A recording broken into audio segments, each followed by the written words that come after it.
Hey everyone, welcome to House DeLuna. This is the fourth installation of my Karmic Echoes series. If you haven't seen the other episodes, make sure to check out that playlist.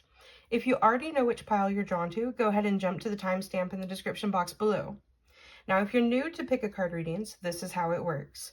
On your screen, you'll see 3 piles. Use your own intuition to determine which pile is for you. It could be the deck, the bracelet on top, the number of the pile, or just a feeling you get. Trust your own guidance. And remember, this is a general reading, so not every detail will apply to you or your situation. Take what resonates and leave the rest. In pile 1, we have the Book of Shadows Tarot Volume 2 with a solar system bracelet.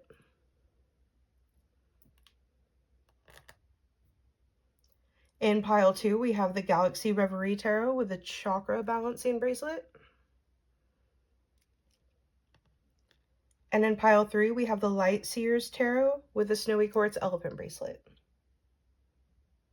If you need more time to choose, feel free to pause the video and I'll see you at your reading.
Hey everyone, if you chose pile 1 with the solar system bracelet, welcome to your reading.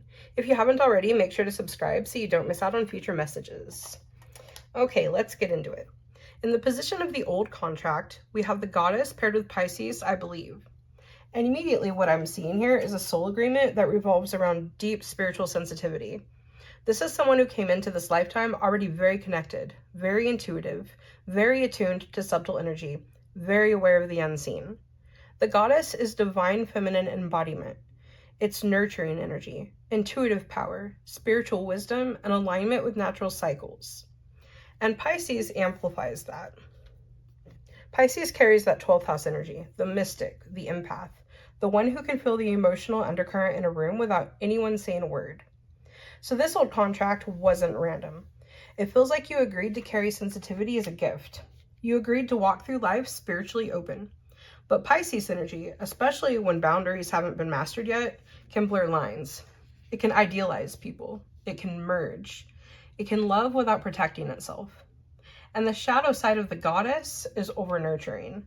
She can become the source for everyone else while slowly disconnecting from her own replenishment. So the old contract may have looked like this. Be spiritually open, be compassionate, be the healer, be the understanding one. But in that openness, boundaries may have been thin. Friends and enemies may have blurred together. You may have given the benefit of the doubt long after your intuition was whispering otherwise. But this wasn't weakness. It was unrefined power. It was a soul learning how to hold divine sensitivity without dissolving into it. In the second position of why this old contract no longer serves you, we have the 7 of air paired with Gemini, I think. This shifts the energy from spiritual sensitivity into the mental realm. The 7 of air is strategic, intellectual, sometimes secretive. It can represent deception, either from you or around you. And paired with the Gemini energy, which rules communication, information, duality, and social circles, this tells me something important. When you're spiritually open and emotionally porous, like we saw in position 1, and you combine that with Gemini's quick mind and social adaptability, it can sometimes lead to saying too much to the wrong people. It can look like trusting someone with information before they've earned it. It can look like venting in a moment of vulnerability and realizing later that the room wasn't safe. It can also look like being of 2 minds, second-guessing yourself, over-explaining, and trying to smooth things over with words instead of holding a boundary. So the old contract may have required you to stay open, stay adaptable, stay understanding. But in doing that, you may have exposed yourself to manipulation, gossip, or situations where your words were twisted. And here's why it no longer serves you. You've outgrown the need to prove your transparency. You don't owe everyone access to your thoughts. You've learned that not everyone deserves access to your inner world. And discernment is not cruelty, it's protection. In the next position of what you've already mastered, Aries and Mercury retrograde came out together and it felt intentional. So I kept them both along with the elements. The elements tells me that you are not new to navigating energy. You know how to assess a situation quickly. You can sit back, look at the big picture, and determine what tool is needed, whether that's logic, emotion, action, or patience. You know how to work with what's available. You know how to adapt. You know how to move pieces around. And Aries I am here is powerful, especially because there are no other fire cards in this spread. Fire didn't need to show up in the suits because you've already mastered it. Aries is initiation, leadership, courage, action, identity. You already know how to take charge. You already know how to move first. You already know how to survive. This also brings with it some stubbornness, a quick temper, a strong ego, but those are distortions of a strength that was already earned.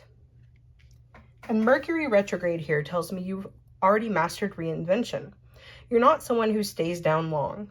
If something isn't working, you recalibrate, you revise, you adjust, you pivot. You don't crumble, you rework. Retrogrades are about review, refinement, returning wiser. So this tells me you've lived lifetimes where you've had to start over, and you got good at it. You've already mastered survival, leadership, and reinvention. This lifetime isn't about learning how to start over. It's about learning when not to have to. In the next position of what still needs closure, we have the Mother of Water and Moon Soul. This energy feels deeply emotional, deeply intuitive, almost psychic in its familiarity. The Mother of Water is the nurturer, the emotional anchor, the one who holds space, who understands without needing explanation, who feels everything. And when a court card shows up, they can represent a person, not just you. So this could absolutely be someone from your past, someone who feels emotionally significant. Moon's soul carries past life resonance. It speaks of connections that feel strange yet familiar, compelling, magnetic, like you've known this person before, even if you can't explain why. But here's what I notice. This is in the position of closure. Sometimes karmic bonds aren't meant to continue, they're meant to complete. The moon can also bring confusion, mental fog, insecurity, clinginess. It can blur perception, just like Pisces did in position 1. And the Mother of Water in shadow can over-nurture. She can stay because she understands. She can excuse behavior because she sees someone's wounds. So what may still need closure is the emotional overextension. There may have been a connection, possibly even one that spans lifetimes, where you felt deeply bonded, deeply responsible, deeply intertwined. But closure here feels like releasing the need to heal them. Closure doesn't mean the connection wasn't real. It means it has completed its lesson. In the 5th position of the new contract emerging, we have wisdom in reverse paired with 3rd house messages. This position is a bit more nuanced. Wisdom in reverse here does not mean you lack wisdom. It suggests that your next evolution involves how you access and apply that wisdom. You've already mastered the big picture.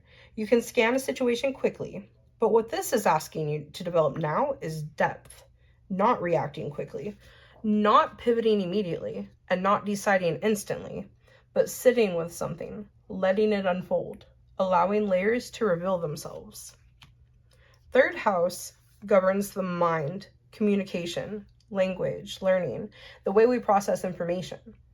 So the new contract here feels like this: learning how to trust your intuition and articulate it clearly. If you've ever felt like you knew something instinctively but struggled to put it into words, this is the refinement. 3rd house energy can also indicate being of two minds, overthinking, hesitating, talking yourself out of what you initially knew. So the new contract isn't about gaining more knowledge, it's about slowing down enough to go deeper and communicating from that depth. Also, when the 3rd house shows up in the same spread as Pisces, it's a strong indication that your thoughts are highly inspired. You may receive ideas that feel almost psychic, sudden insights, flashes of understanding, creative concepts that seem to arrive fully formed. But if you dismiss them, if you talk yourself out of them, if you don't take time to explore them, they dissipate. So your new contract isn't about becoming wiser. It's about trusting the wisdom that arises and giving it space before you speak. In the 6th position of how to anchor this new timeline, we have the 10 of Earth paired with 7th house partners. The 10 of Earth is about long-term stability. It's about legacy, and it's about understanding that there is a time and a place for everything. The imagery shows the Earth with people moving around it, the sun and moon on opposite sides, reminding us that everyone has the same 24 hours. What differs is how we choose to structure those hours. So anchoring this new timeline requires prioritization, not urgency, not more hustle, prioritization. The 7th house governs partnerships, romantic, business, friendships, coworkers, anyone who stands across from you in life. This tells me that anchoring your new timeline isn't just about personal growth, it's about relational calibration. It's about deciding who gets access to your time and energy. Your future stabilizes the moment you stop giving equal time to unequal alignments. In the final position of the future you create, we have the Ace of Earth in reverse paired with Uranus, Genius. At first glance, the reversed Ace of Earth can look like a missed opportunity, but I'm not seeing this as a loss. It feels like awareness. Earlier in the reading, we talked about you dismissing your own inner knowing, getting an idea, feeling the spark, and then talking yourself out of it. The Ace of Earth here feels like the moment you almost do that again. The difference is this time you catch it. Uranus is the Great Awakener. It's sudden insight. It's pattern disruption. It's the lightning bolt that says, wait, we're not doing this the old way anymore. Uranus energy is innovative, detached, clear-minded. It doesn't get swept up emotionally. It observes. It recalibrates. So the future you create is one where hesitation doesn't win. And if you do release this opportunity, it's done so intentionally. The opportunity you release may actually be the wrong one. And in releasing it, you create space for something more aligned, something more original, more authentic to you. Uranus brings unexpected shifts, new environments, new ideas, possibly even relocation or unconventional choices. But the common thread is this: you stop living by default. The moment you stop talking yourself out of your own genius, your timeline shifts. Pile 1, this was never a story about weakness. It was a story about refinement. You came in spiritually open, deeply intuitive, and compassionate to your core. You mastered leadership. You mastered reinvention. You mastered balance. Now what you're learning is depth, discernment. Who gets access to your energy and who doesn't? The old contract asked you to be the nurturer. The new contract asks you to be the chooser. You don't have to stop being compassionate. You just have to stop overextending it. And you also have to trust your own intuition without talking yourself out of it. And when you do that, when you stop dismissing your own insight and start choosing partnerships and opportunities intentionally, that's when things shift in your favor. If this reading resonated with you, let me know in the comments what part of your old contract you're ready to release. I love seeing how these messages land for you. And if you're walking through a karmic rewrite right now, make sure you're subscribed so you don't miss the next installation of Karmic Echoes. We're not just identifying patterns here, we're evolving them. And as always, thank you for walking this lifetime with House DeLuna, and I'll see you in the next one.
everyone, if you chose pile 2 with the chakra balancing bracelet, then this is your reading.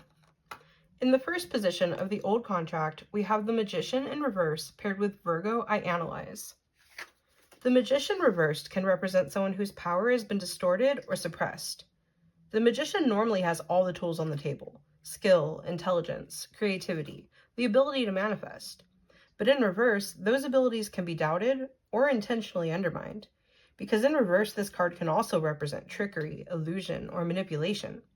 Situations where someone presents themselves as knowledgeable or trustworthy, but they're actually missing information or twisting the truth. Virgo energy is analytical, detail-oriented, and constantly looking for ways to improve or solve problems. Virgo wants things to make sense. It wants things to be organized, logical, and well understood. But when Virgo's analytical nature meets the reversed Magician, it can create a situation where someone's natural tendency to trust systems, information, or expertise gets taken advantage of. You may have been placed in environments where people spoke confidently, presented themselves as authorities, or claimed to have all the answers, and at first you believed them. The old contract may have involved learning how to see through illusion, learning the difference between genuine expertise and manipulation. Virgo's instinct to analyze may have started as a way to protect yourself, questioning things, double-checking details, trying to understand exactly what was going on. So the old contract here feels like this. You were placed in situations where appearances were misleading, where people may have tried to outsmart you, mislead you, or manipulate circumstances. And your soul's lesson was learning how to analyze, observe, and eventually see through the illusion. Because once the Magician's tricks are exposed, the power returns to the one who finally sees how the game was being played. In the second position, why the old contract no longer serves you, we have the Nine of Cups and Black Moon Lilith mystery. And this combination feels like a turning point. The Nine of Cups is often called the wish card, but it's not a card of easy happiness. This kind of satisfaction normally comes after a lot of emotional ups and downs. It represents the moment where you finally step back and realize that you've made it through something difficult. You've survived the confusion, the loss, the setbacks, and you've reached a place where you can actually feel proud of yourself.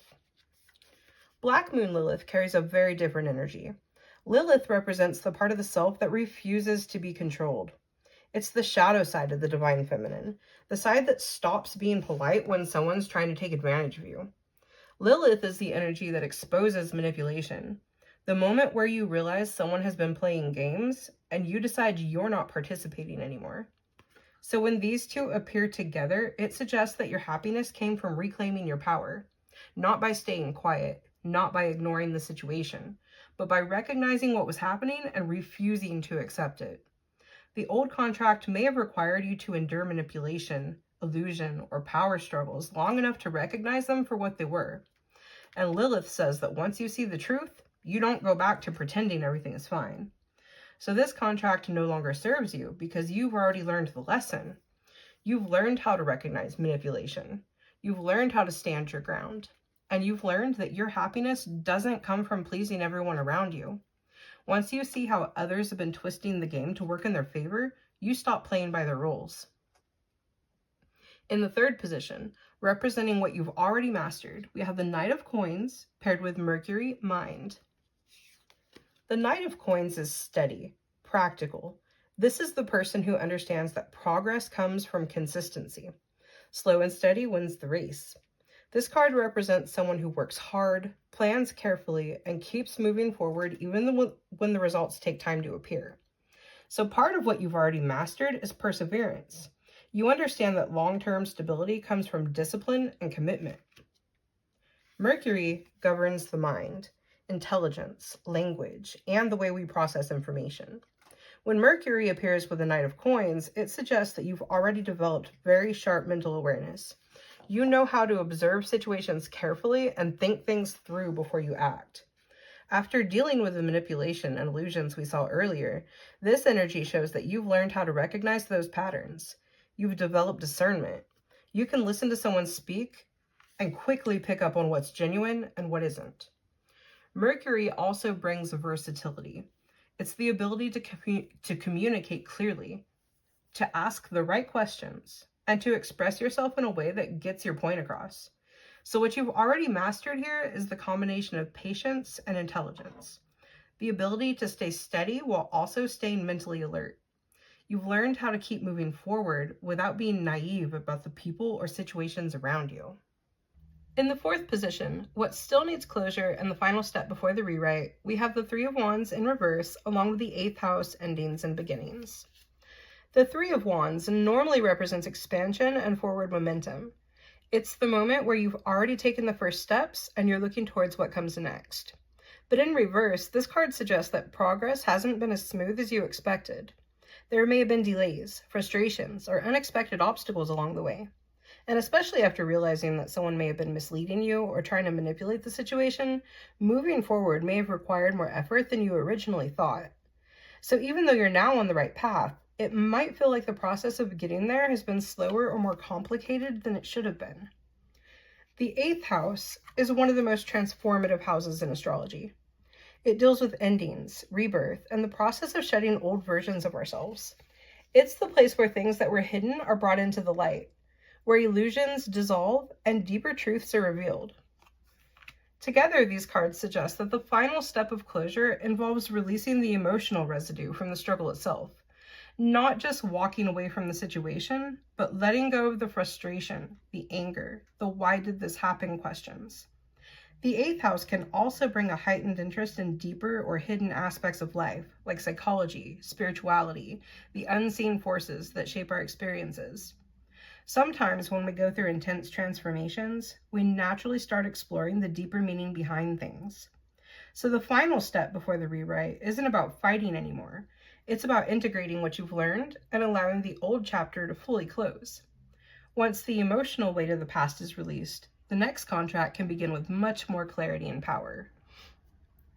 In the 5th position, representing the new soul contract that is emerging, we have the Ace of Wands in reverse paired with North Node, life's purpose.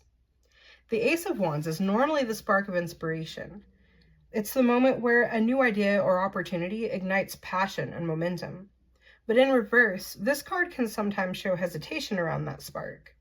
It can represent moments where the inspiration is there, but the action hasn't quite caught up yet. You may find yourself thinking about what you want to do, imagining possibilities, and planning the future, but not always moving forward with the same energy. The North Node is a powerful card because it represents your soul's direction in this lifetime. It points towards growth, expansion, and the path that leads to your highest potential. So when these two appear together, it suggests that the new contract emerging in your life is about stepping fully into your purpose. The opportunities are there, the inspiration is there, but the lesson now is about trusting yourself enough to act on it. Any delays or missed opportunities that may have happened recently are likely temporary. They're not signs that you're off course. They're reminders to move from intention into action. After learning how to recognize manipulation and reclaim your power, the next phase of your journey is about using that clarity to build something meaningful. So the new soul contract here feels like this. You're no longer stuck in survival mode or lesson mode. You're stepping into creation mode. Your path forward isn't about proving yourself anymore. It's about choosing what kind of life you want to build and having the strength to pursue it. In the 6th position of how to anchor this new timeline, we have Temperance with Sun Spirit. Temperance is a card of balance, harmony, and integration. It's about bringing different parts of your life together in a way that feels meaningful and sustainable. One of the deeper meanings of temperance is learning to find purpose within what you do. Instead of constantly chasing the next thing, it asks you to create balance and fulfillment in the life you're already building. The sun in astrology represents identity, the core of who you are.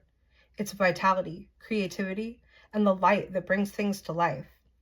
So together, these cards suggest that the way to anchor your new timeline is by intentionally focusing your energy on what truly brings you joy and meaning. Temperance asks you to maintain balance, balancing work with personal fulfillment, ambition with emotional well-being, and connection with healthy boundaries. This energy encourages collaboration over competition and clarity over conflict. The sun also shines a light on your gifts. It encourages you to show up fully as yourself, not hiding your talents or holding back your abilities. You're meant to be visible. You're meant to share what you bring to the table. So anchoring this new timeline means choosing what to focus on, creating balance in your life, and allowing your authentic self to take center stage. When you direct your energy towards what genuinely fulfills you, the rest of your path naturally begins to align. In the final position of the future you create once the old contract dissolves, we have the sun and the 10th house, the world. And I have to point something out immediately. This is the second sun energy in a row in this spread. The sun is the most positive card in tarot. It represents vitality, success, confidence, and the joy that comes from living authentically. After everything we saw earlier in the reading, the game playing, the power struggles, the lessons about discernment, the sun shows that those experiences ultimately lead you back into your own light. The 10th house in astrology is the house of reputation, visibility, and the role you play in the wider world. It governs career, leadership, and the way your achievements are recognized publicly. So when the sun and the 10th house appear together, it suggests that stepping fully into your authentic self can lead to recognition and success in the outer world. This doesn't necessarily mean fame in the celebrity sense, but it does indicate visibility, being known for what you do, respected for your work, and seen for your abilities. In the previous position, you were encouraged to show up confidently and allow your gifts to be seen. This position confirms that doing so opens the door to opportunities where your talents can reach a much wider audience. The 10th house also carries a you reap what you sow energy. So the effort, discipline, and wisdom you've developed along the way are now beginning to pay off.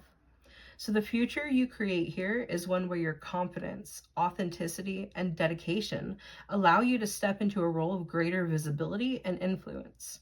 When you stop hiding your light, the world finally has the chance to see it. So pile 2, this reading tells a story about reclaiming your power. Your old contract involved learning to recognize manipulation and illusion.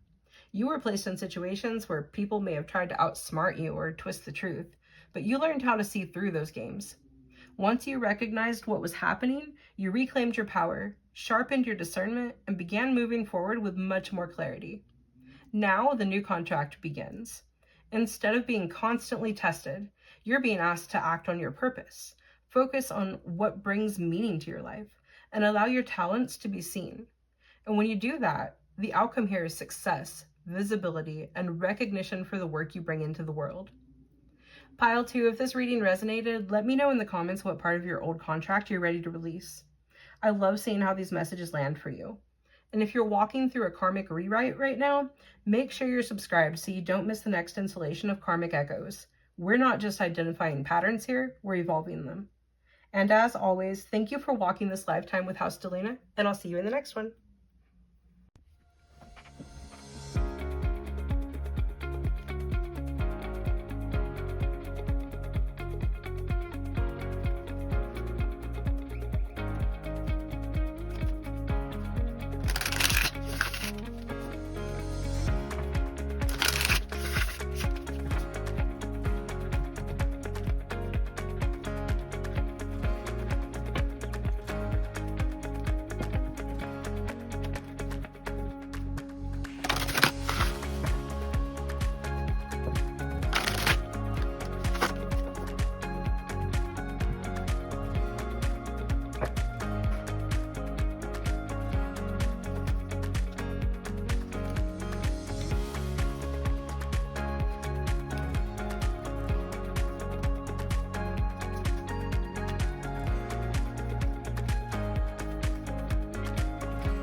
Everyone, if you chose pile 3 with the snowy quartz elephant bracelet, then welcome to your reading.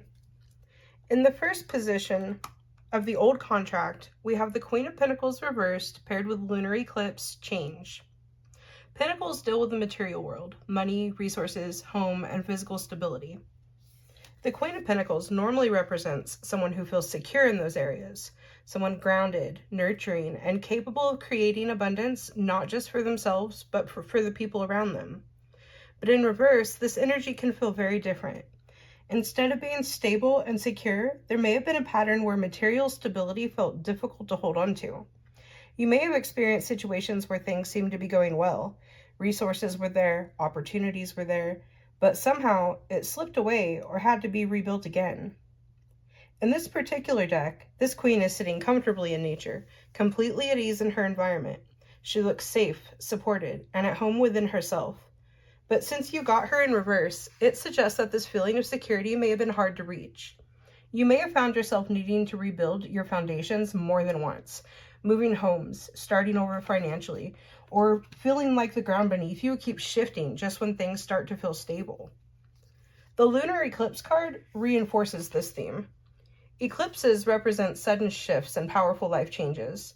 They tend to bring transformations that feel dramatic or unexpected, the kind of changes that can completely redirect your path. So the old contract here seems to involve learning how to navigate instability in the material world. Changes in living situations, resources, or life direction may have happened more than once, and each of those moments likely pushed you to adapt and rebuild. But eclipses also carry purpose. Even though those shifts can feel disruptive in the moment, they often move us towards the place we're ultimately meant to be. So the old contract for pile 3 may have involved learning resilience, learning how to adapt, how to rebuild, and eventually how to find a sense of security that comes from within rather than from external circumstances alone. In the second position, why this old contract no longer serves you, we have Temperance and Third House messages. Temperance is a card of balance, moderation, and harmony. It represents learning how to blend different energies in a way that creates stability rather than chaos. It's about patience, equilibrium, and finding the middle path.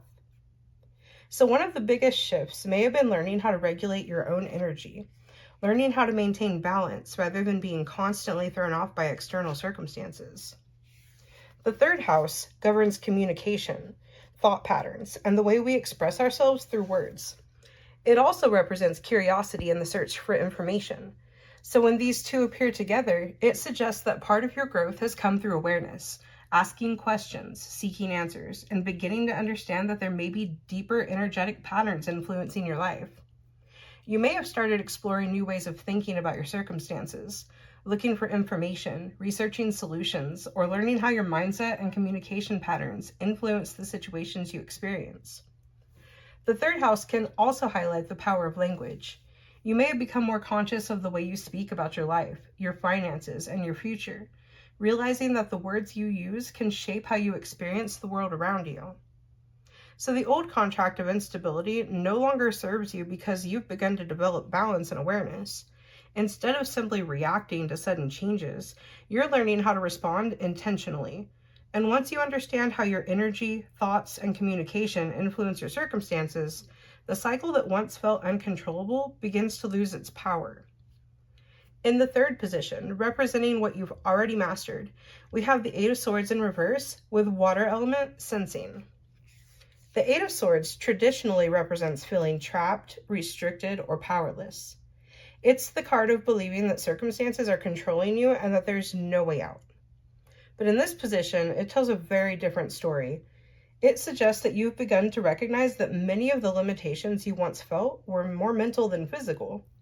You've started to understand that even when life presents challenges, you still have control over your perspective and your response. So part of what you've mastered is the ability to shift your mindset, to move from feeling powerless to realizing that you do have agency in how your life unfolds. The water element relates to emotional intelligence, intuition, and the ability to sense the deeper currents beneath the surface of situations. So together, these cards suggest that you've developed a powerful combination of mental awareness and intuition. You're learning to recognize when something isn't aligned, to notice emotional undercurrents before they fully manifest, and to trust the signals your intuition gives you. You may now be able to sense when a situation is beginning to shift or when something isn't quite right, giving you the opportunity to respond more consciously rather than feeling blindsided. So what you've already mastered here is the ability to free yourself from limiting narratives while also trusting your inner guidance system moving forward. In the fourth position, what still needs closure before the rewrite, we have the Seven of Pentacles paired with Pisces, I believe. The Seven of Pentacles is a card about patience and long-term growth. In the image, we see someone who has planted his pinnacles in the soil and is carefully tending to them. Above the ground, the plant looks small, but beneath the surface, there's an extensive root system already developed. This card reminds us that growth doesn't always show itself immediately. Sometimes the most important progress is happening where we can't yet see it. The person in the card continues nurturing it because he believes in what it will eventually become. Pisces is the sign of dreamers, mystics, artists, and visionaries. It represents imagination, faith, and a deep connection to intuition and higher consciousness. So when these two appear together, the final step before the rewrite revolves around belief. Believing in your own growth and in the future you're building. After experiencing instability and learning to rebuild yourself, there may still be moments where doubt or skepticism creeps in. But the Seven of Pentacles reminds you that what you've been working toward is already taking root. So the final thing that needs closure here is the old narrative of doubt. The rewrite begins the moment you truly trust the progress you've already made. In the fifth position, which is the new soul contract that is emerging, we have the Seven of Swords paired with the 10th house, the world. Right away, the vibe I'm getting off this card combo is that saying, move in silence and let success make the noise. The Seven of Swords is often associated with deception or betrayal, but in this context, it carries a slightly different message. Here, it feels more like strategy. It represents thinking ahead, moving carefully, and choosing your actions with intention. Sometimes this card reminds us that not every plan needs to be announced to the world. Certain ideas are meant to be protected while they're still developing. The 10th house represents the world at large, your reputation, your career, and the way you move through public life. It's the space where your work and accomplishments become visible. So together, these cards suggest that your new contract involves operating more strategically in the world. Instead of sharing every idea or plan immediately, you're learning the value of building things quietly until they're ready to stand on their own. This approach helps protect your energy and your progress. Not everyone around you will always understand your vision, and sometimes keeping your plans private allows them to grow without interference. So the new contract here feels like this. Move with intention, trust your strategy, and allow your results to speak for themselves. In the sixth position, representing how to anchor the new timeline, we have the Hierophant in reverse and Uranus Genius. The Hierophant normally represents tradition, established systems, and the structures society expects us to follow. But in reverse, this card suggests breaking away from outdated beliefs or ways of living that no longer resonate with who you're becoming. It's about questioning the rules you were taught and deciding which ones truly align with your values and which ones you're ready to release. Uranus carries a very similar energy. It's the planet of innovation, sudden insight, and radical change. Uranus disrupts old patterns and encourages us to think differently, to see new possibilities, and to move in directions we may not have considered before. So together, these cards suggest that anchoring your new timeline involves consciously choosing a new way of living, rather than simply repeating old patterns. Instead of waiting for circumstances to force change, you begin making those changes intentionally. You're being encouraged to expand your perspective, explore new ideas, and trust the flashes of insight that guide you towards something different. The past may have required you to rebuild from scratch more than once, but you're not starting over now. You're starting again with wisdom, experience, and a much clearer understanding of who you truly are.